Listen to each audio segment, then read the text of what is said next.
Ma'am இப்போ வந்து அக்ஷய திதி வரப்போகுது. அந்த அக்ஷய திதிக்கு நம்ம முதல்லே ஒரு டாபிக் பேசினோம் இல்லையா? ஆமாங்க. நகை வாங்கணும் இதெல்லாம் பேசினோம்.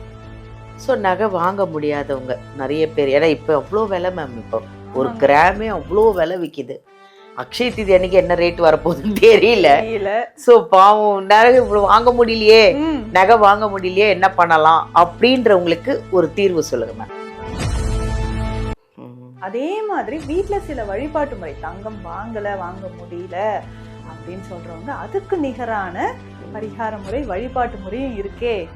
அதை நம்ம செய்யும் போது தீபமும் இருக்கும் மேம் இல்லையா? அக்ஷய திதி அன்னைக்கு தீபம் இருக்கும். அந்த தீபம் எப்போ ஏத்தணும், எத்தனை மணிக்கு ஏத்தலாம், எத்தனை வாட்டி ஏத்தலாம், எல்லாம் கொஞ்சம் சொல்லுங்க மேம். அக்ஷய பாத்திரத்துக்கு நிகரானது. இப்போ கலியுகத்தோட அக்ஷய பாத்திரத்தோட இது ஒப்பிட்டு சொல்றாங்க. நம்ம என்ன அக்ஷய திருதின்றது தங்கத்திற்காக அது வேணும்ன்றது மட்டும் இல்ல, கல்வி பெரிய செல்வம், அழிக்க முடியாத ஒரு செல்வம். ஆமா, ஒருத்தர்கிட்ட எதுவுமே இல்லைங்க, கல்வி இருக்கா, யாராலையும் திருடவோ அழிக்கவோ முடியாது. அக்ஷய திதி வந்துடுச்சே, நகை வாங்க முடியலையே, என்ன பண்றது அப்படின்னு கவலைப்படாதீங்க. பெரிய சூப்பரான ஒரு சொல்யூஷன் சொல்லியிருக்காங்க. ரொம்ப முக்கியமான ஐட்டம் எல்லாம் சொல்லியிருக்காங்க. அதெல்லாம் ரொம்ப சீப்பாக வாங்கலாம்.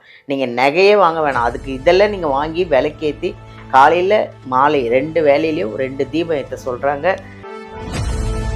ஹாய், எல்லாருக்கும் வணக்கம். This is Balambika. நான் எங்கள் சென்னை ஆதம்பாக்கம் தீக்ஷாலயம் சித்தா ஹெல்த் கேர்லேருந்து பேசிகிட்டு இருக்கேன். உங்களுக்கே தெரியும், எங்கள் நித்யா மேம் வந்து பார்க்க வர்றவங்க அத்தனை பேரும் ஏன் குணமாகி போகிறாங்க அப்படின்னா ஒன்றே ஒன்று தாங்க. இங்கே வந்து ₹1 காயின் எடுத்து வர்ற ட்ரீட்மெண்ட் எடுக்க போகிற அன்னைக்கு உங்கள் பேர் சொல்லி ₹1 காயின் எடுத்து முடிஞ்சு வைப்பாங்க. நீங்கள் ட்ரீட்மெண்ட் எடுத்து குணமாகி நீங்கள் வீட்டுக்கு போனதுக்கப்புறமா அந்த கோயிலில் எடுத்துகிட்டு போய் உங்கள் அந்த ₹1 போட்டுருவாங்க. இதுதான் எங்கள் மேமோட ஸ்பெஷல். அது இல்லாமல் இங்கே அப்பாயின்மெண்ட் வாங்கி பார்க்கணுன்னா ஆதம்பாக்கத்துக்கு வரலாம். இந்த வீடியோலேருந்து நம்பர் எடுத்து ஆதம்பாக்கத்துக்கும் அப்பாயின்மெண்ட் வாங்கி வந்து பார்க்கலாம். இல்லை தாம்பரம் பக்கம் இருக்கீங்கன்னா அங்கே எங்கள் மேமோட பிரான்ச் இருக்குது, அங்கேயும் அவங்க என்றைக்கு வராங்க என்னன்னு ஃபோன் பண்ணி கேட்டுட்டு அப்பாயின்மெண்ட் வாங்கி வந்து ட்ரீட்மெண்ட் எடுத்துக்கலாம். இல்லைங்க, நான் எங்கேயுமே வர முடியல, நான் வெளிநாட்டில் இருக்கேன், வெளி ஊரில் இருக்கேன்னா நோ ப்ராப்ளம்ங்க. வீடியோலேருந்து நம்பர் எடுத்து ஆன்லைனில் கூட நீங்கள் பார்த்துக்கலாம். ஆன்லைனில் மருந்தும் இங்கே சப்ளை ஆகுது. வெளிநாட்டிலேருந்து, தமிழ்நாட்டிலேருந்து, இந்தியாவிலேருந்து எல்லா ஊருக்குமே இங்கே மருந்து சப்ளை ஆகுது. அதை விட ஒரு விஷயம் என்னென்னா, இங்கே வர்ற அத்தனை பேரும் கிட்னி ப்ராப்ளமாக இருக்கட்டும், சுகராக இருக்கட்டும், என்ன பிரச்சனையாக இருந்தாலும் எங்கள் மேம் நித்யா மேமோட ஸ்பெஷல் ஒன்றே ஒன்று தாங்க. உங்களுக்கு குணம் ஆகிறதுக்கு மருந்தையும் கொடுத்து நீங்கள் எந்த கோவிலுக்கு போகணும், இந்த வியாதிக்கு இந்த கோவில், இந்த பிரச்சனைக்கு இதுதான் தீர்வுன்றதை அவங்களுக்கு அழகாக சொல்லுவாங்க. எல்லாமே இங்கே நாடி பிடிச்சி, நீங்கள் எதுவுமே சொல்ல வேணாம், உங்களுக்கு என்ன பிரச்சனைனாலும் அவங்க நாடி பிடிச்சி கண்டுபிடிச்சி உங்களுக்கு அழகாக ட்ரீட்மெண்ட் எடுப்பாங்க. அதுதான் இங்கே ஸ்பெஷல். வாங்க, அப்பாயின்மெண்ட் வாங்குங்க, ஆரோக்கியமாக போங்க. வணக்கம் மேம். வணக்கம் மேம், எப்படி இருக்கீங்க? நல்லா இருக்கேன் மேம், சந்தோஷமாக இருக்கேன் மேம். இப்போ வந்து அக்ஷய திதி வரப்போகுது. அந்த அக்ஷய திதிக்கு நம்ம முதல்லே ஒரு டாபிக் பேசினோம் இல்லையா? நகை வாங்கணும் இதெல்லாம் பேசினோம். ஸோ நகை வாங்க முடியாதவங்க நிறைய பேர், ஏன்னா இப்போ அவ்வளோ விலை மேம், இப்போ ஒரு கிராமே அவ்வளோ விலை விற்கிது. அக்ஷய திதி அன்னைக்கு என்ன ரேட் வரப்போகுதுன்னு தெரியல. ஸோ பாவம் நகை இவ்வளோ வாங்க முடியலையே, நகை வாங்க முடியலையே, என்ன பண்ணலாம் அப்படின்றவங்களுக்கு ஒரு தீர்வு சொல்லுங்க மேம். அக்ஷய திருதியை அப்படின்னு சொல்றது. அதே மாதிரி தீபமும் இருக்கும் மேம் இல்லையா? அக்ஷய திதி அன்னைக்கு தீபம் இருக்கும். அந்த தீபம் எப்போ ஏத்தணும், எத்தனை மணிக்கு ஏத்தலாம், எத்தனை வாட்டி ஏத்தலாம், எல்லாம் கொஞ்சம் சொல்லுங்க ma'am. Okay ma'am. Akshaya Tritiya, அந்த சூரிய பகவான் பஞ்ச பாண்டவர்களுக்கு அக்ஷய பாத்திரம் கொடுத்த அந்த நாள். ஸோ திருதியை திதி அன்னைக்கு நம்ம சித்திரை மாதம் வருடம் நம்ம கொண்டாடுறோம். ஸோ இதுல தங்கம் வாங்குறது சிறப்பு. அதே மாதிரி வீட்டுல சில வழிபாட்டு முறை, தங்கம் வாங்க முடியல அப்படின்னு சொல்றவங்க அதுக்கு நிகரான பரிகார முறை, வழிபாட்டு முறையும் இருக்கே. அதை நம்ம செய்யும் போது நமக்கு எல்லா செல்வங்களும் அக்ஷய பாத்திரத்துல எப்படி நம்ம ஒண்ணு போடும்போது பல மடங்கு வந்துகிட்டே இருக்கோ, அந்த மாதிரி செல்வம், எல்லா வளமும், 16 செல்வங்கள் சொல்றோம் இல்லைங்களா, எல்லாமே நமக்கு கிடைக்கும். இப்போ என்ன பண்ணணும், காலையில அக்ஷய தீபம் ஏற்றுவது சிறப்பானது. வீட்டுல நம்ம பூஜை அறையெல்லாம் நல்லா கிளீன் பண்ணிட்டு அக்ஷய தீபம் ஏற்றுவதற்கு என்ன வழிமுறைன்னு பாத்தீங்கன்னா, நம்ம முன்னாடி நாளே ஒண்ணு வாங்கி வைக்கணும். வீட்ல எல்லார் வீட்லயும் இது இருக்கான்னு தெரியல. அதாவது படி, பித்தளையால் ஆன படி வாங்கி வைக்கும். ஓ, பித்தளை படி, படி அரிசி அளக்கிற படி. ஆமா, என்ன சைஸ் வேணாலும் நமக்கு ஏத்த மாதிரி வாங்கிக்கலாம். சோ அக்ஷய பாத்திரத்துக்கு நிகரானது. இப்போ கலியுகத்தோட அக்ஷய பாத்திரத்தோட இது ஒப்பிட்டு சொல்றாங்க. படிய பித்தளையில தான் வாங்கணும். இதுலயே நிறைய குறியீடுகள் இருக்கும். கடவுளோட பெருமாளோட குறியீடு இருக்கும். சங்கு சக்கரம் திருநாமம் போட்டது அந்த மாதிரி இருந்தாலும் இன்னும் சிறப்பு. ஆமா, அதெல்லாம் இப்ப போட்டு விக்குது நிறைய கடையில. முன்னாடி எல்லாம் இந்த அரிசி அளந்து போடுறதுக்கே இந்த குட்டி படி தான் வச்சிருப்பாங்க வீட்டுல. அப்போ இந்த படி வாங்கிட்டு நம்ம அந்த மாதிரி அரிசி டெய்லி அளக்கிறதுக்கும் அதை எடுத்துட்டோம்னா வீட்டுல அந்த மாதிரி செல்வம் நிறைஞ்சிட்டே இருக்கும். அதனால வீட்டுல யார் வீட்டுல இல்லையோ கட்டாயம் படி எல்லார் வீட்லயும் இருக்கும். முன்னாடி எல்லாம் இந்த விவசாயம் பண்ணுவாங்க, படி எல்லார் வீட்லயுமே இருக்கும். உலக்க இருக்கும், படி உரல். இப்போ அதெல்லாமே நம்ம எங்கேயோ ஒரு வீட்டுலதான் பாக்குறோம். படி எல்லார் வீட்லயும் இருக்கணும். அக்ஷய தீபம் ஏற்றுவதற்கு படி வாங்குறது ரொம்ப சிறந்தது. ஸோ பித்தளையால நம்ம வாங்கி வச்சுட்டு காலையில அக்ஷய திருதியை அன்னைக்கு காலையிலே நல்லா நம்ம தூய்மையாக குளிச்சுட்டு பூஜை அறையில இந்த விளக்கு ஏற்றுவதற்கு வாழை இலை ஃபர்ஸ்ட் நம்ம போட்டுடணும். அதற்கு மேல நெல்லு போடணும். இது வந்து பிரம்ம தானியம் அப்படின்னு சொல்லுவோம். நெல் எங்கெங்க கிடைக்கும்னா நாட்டு மருந்து கடைகள்லயே கிடைக்கும். முன்னாடி எல்லாம் எல்லார் வீட்லயும் நெல் இருக்கும். ஆமா. ஸோ இப்போ நம்ம நாட்டு மருந்து கடையில நெல் வாங்கி அதற்கு மேல இந்த படியை வைக்கணும். படியை நல்லா வாஷ் பண்ணிட்டு மஞ்சள் குங்குமம் எல்லாமே வச்சு படியை வைக்கிறது ரொம்ப சிறப்பு. படிக்கு உள்ள பாத்தீங்கன்னா அரிசி, பச்சை அரிசியை நம்ம வந்து போடணும்.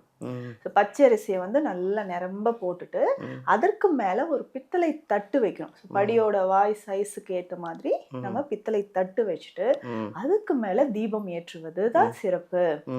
தீபம் வந்து அகல் தீபம் இருக்கலாம், காமாட்சி அம்மன் தீபம், காமாட்சி விளக்கு சொல்லுவாங்க இல்லையா, அது கூட நம்ம வச்சுக்கலாம். அதுக்கு நல்லா பொட்டு எல்லாம் வச்சுட்டு நெய் இல்லைன்னா நல்லெண்ணெய் தீபம் ஏற்றுவதுதான் சிறப்பு. ஸோ இதுல வந்து நம்ம பஞ்சு திரி போட்டோ தாமரை தண்டு திரி போட்டோ விளக்கு ஏற்றுவதுதான் சிறப்பு. ஸோ இப்படி விளக்கு ஏற்றி நம்ம வழிபாடு செய்யணும். விளக்கை சுற்றி நம்ம வந்து பூ மலர்கள் மல்லிகை பூ போடுவது இன்னும் சிறப்பானது.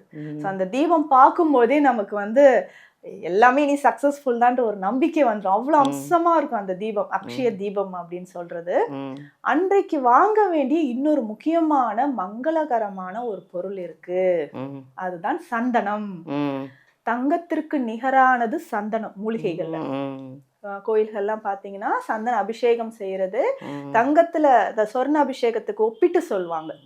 அந்த சந்தனம் நம்ம நெற்றியில வைக்கும் போது அபிஷேகம் செய்த சந்தனம் வைக்கிறது அவ்வளவு நல்லது. ஸோ வீட்லயும் நம்ம வந்து சந்தன பொடி வாங்கி பூஜை அறையில வைக்கலாம், சந்தன கட்டையை வாங்கலாம், சந்தனாதி தைலம் வாங்கலாம். அந்த தைலம் தினம்தோறும் நம்ம விளக்கு ஏற்றும் போது கொஞ்சம் கொஞ்சம் கலந்துக்கலாம். அதுவும் நம்ம ஒரு பதிவுல சொல்லியிருக்கோம். ஸோ அந்த மாதிரி சந்தனம் வாங்குவது தங்கம் வாங்குவதற்கு நிகரானது. தங்கம் வாங்க முடியலன்னும் போது சந்தனம் வாங்கி வைக்கலாம் வீட்டுல. அதே மாதிரி இந்த அக்ஷய தீபம் இப்படி ஏற்றும் பொழுது காலையில நம்ம ஏற்றி வழிபாடு செய்யும் போது நிச்சயமாக வாழ்க்கையில ஒரு பெரிய மாற்றம் நிகழும். கண்டிப்பா எல்லாருக்குமே நம்ம என்ன அக்ஷய திருதியன்றது தங்கத்திற்காக அது வேணும்ன்றது மட்டும் இல்ல, கல்வி பெரிய செல்வம், அழிக்க முடியாத ஒரு செல்வம். ஒருத்தர்கிட்ட எதுவுமே இல்லைங்க, கல்வி இருக்கா, யாராலையும் திருடவோ அழிக்கவோ முடியாது. நம்ம மேல வரணும்னா கல்வி மட்டும்தான். கல்வி செல்வத்துக்கு நிகரான செல்வம் எல்லாமே அடுத்து. கரெக்ட் மேம் சொன்னது. எல்லாருக்குமே கல்வி செல்வம் ரொம்ப முக்கியம். கல்வி செல்வம் வந்து பெருகணும், குழந்தைகள் நல்லா படிக்கணும், நல்ல ஒரு ஜாப், பேரும் புகழும், மற்றவர்கள் வந்து நம்மளை பாராட்டுற மாதிரி நம்ம வரணும். அதுவே மிகப்பெரிய செல்வம். நம்ம குழந்தைகளை 4 பேர் நல்லா உங்க நல்ல பிள்ளைமா உங்க பிள்ளைன்னு சொல்றதே பெற்றோர்களுக்கு எவ்வளவு பெரிய செல்வம். அதை விட வேற என்ன வேணும்? ஸோ அந்த மாதிரி செல்வம் நமக்கு பெருகணும்னாவே அக்ஷய தீபம். எல்லா செல்வங்களுக்குமே அக்ஷய திருதியை அன்னைக்கு அக்ஷய தீபம் காலையிலயும் மாலையிலயும் நம்ம ஏற்றுவது ரொம்ப சிறப்பானது.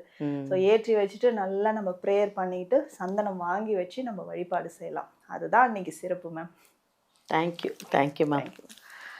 அதனால் நீங்கள் வந்து அக்ஷய தீதி வந்துடுச்சே, நகை வாங்க முடியலையே, என்ன பண்ணுறது அப்படின்னு கவலைப்படாதீங்க. பெரிய சூப்பரான ஒரு சொல்யூஷன் சொல்லியிருக்காங்க. ரொம்ப முக்கியமான ஐட்டம் எல்லாம் சொல்லியிருக்காங்க. அதெல்லாம் ரொம்ப சீப்பாக வாங்கலாம். நீங்கள் நகையே வாங்க வேணாம், அதுக்கு இதெல்லாம் நீங்கள் வாங்கி விளக்கேற்றி காலையில் மாலை 2 வேலையிலையும் 2 தீபம் ஏற்ற சொல்கிறாங்க.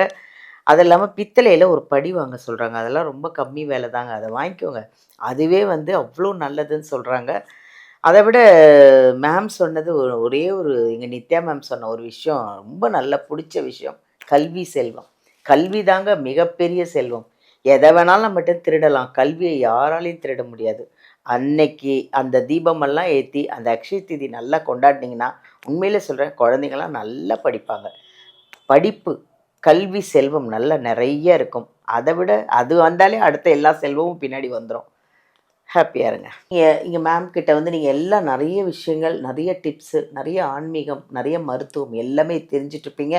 எங்கள் மேமை நேரில் வந்து பார்க்கணும்னா வீடியோவிலேருந்து நம்பர் எடுத்து அப்பாயின்மெண்ட் வாங்கி அவங்க எப்போ வராங்க என்ன ஏதுன்னு அப்பாயின்மெண்ட்டை வாங்கிக்கிட்டு நேரில் வந்து பாருங்கள்.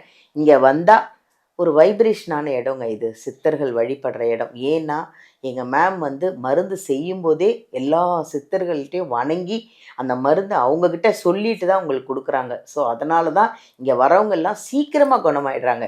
வந்து ஒரு வருஷமாக நான் இப்போ எங்கேயோ ட்ரீட்மெண்ட் பார்த்துட்ருக்கேன், எனக்கு சரியாகலைன்னா இங்கே வந்தீங்கன்னா 2 மாதத்தில் சரியாயிடும். ஏன்னா மருந்து அந்த அளவுக்கு கண்டுபிடிச்சி அவ்வளோ அழகாக எங்கள் மேம் ட்ரீட்மெண்ட் கொடுக்குறாங்க. அடுத்தது இந்த வீடியோ பார்த்தீங்கன்னா சும்மா இல்லைங்க, லைக் பண்ணுங்கள், சப்ஸ்கிரைப் பண்ணுங்கள், ஷேர் பண்ணுங்கள். நீங்கள் யார் யாரெல்லாம் குணமாகறீங்க எல்லாருக்கும் சொல்லுங்கள். எல்லாரும் நல்லா இருக்கட்டும், ஆரோக்கியமாக இருக்கட்டும். எல்லாருக்கும் இங்கே நம்பர் கொடுத்து நீங்கள் நல்லா ஆயிட்டீங்க அப்படின்னா எல்லாரும் இங்கே வர வைங்க. எல்லாருமே நல்லா இருக்கணும்ல. தேங்க்யூ.